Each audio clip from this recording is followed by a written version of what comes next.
Hey everyone, it's Wilson Cruz. And tonight we're going to be hearing directly from LGBT community center leaders all over the country who are in desperate need of our help due to COVID-19. We're going to head over to Texas, where we're going to be meeting Robert Salcido, who is the executive director of the Pride Center of San Antonio. Hey Robert, how are you? I am doing great. I'm excited to be here tonight. We're excited to have you. Can you tell us a little bit about your organization and how you are supporting LGBTQ people? Yeah, absolutely. So I have the privilege of being the executive director for Pride Center San Antonio. We are a small nonprofit organization that really at the core of it offers a safe space for our LGBTQ community. We operate a walk-in community center where folks can come in, gather resources, get information about other services that are directly connected with the community, get case management services, counseling services, or even just kick back and read a book and use our computer lab or whatever might be needed so that they feel safe and feel that they're in a place where they can be their authentic self.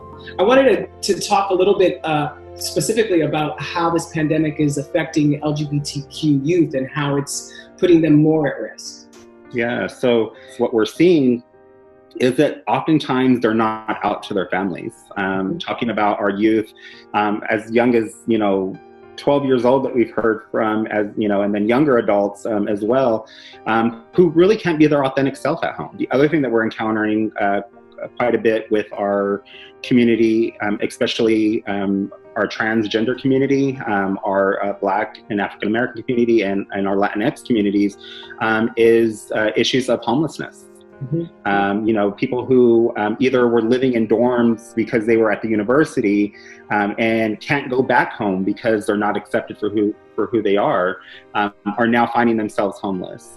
Folks who, didn't have shelter and secure housing before the pandemic, but are even finding themselves in even more of dire straits because of what's going on, the lack of resources, or the resources that we do have are at capacity here in our city.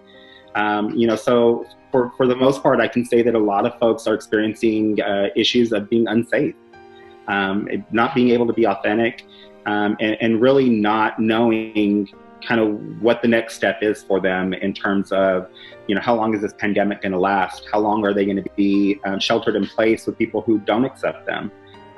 One of the things that we did with the center is that we recognized some of the things that were going on, and we immediately launched an LGBTQ emergency fund that directly is given to our community, back to our community, so that they could pay the things that they need, and kind of that offering a gap in what the services that they might be lacking.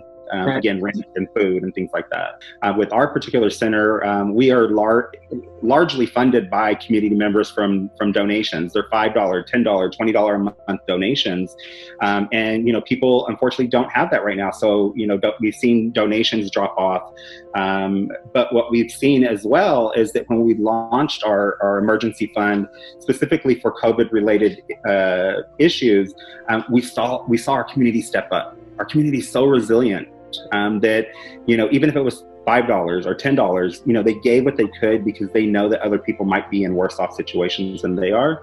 And to me, that speaks tremendously about our community, that we're there for one another. We're there to help when we need to.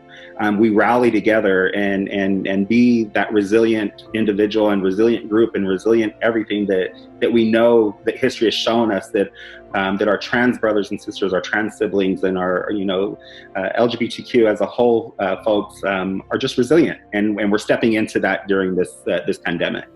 Well, I'm hoping that in that spirit, people are going to step up and give back to the centers tonight, because I think all of us can think of a time when the centers have been there for us. So now it's our turn to be there for the centers. And I hope and pray that we are able to raise enough money tonight to help you and centers around the country just like yours. Thank you so much for all of the work that you're doing before this crisis, during the crisis, and God willing afterwards. Thank you. It's much appreciated.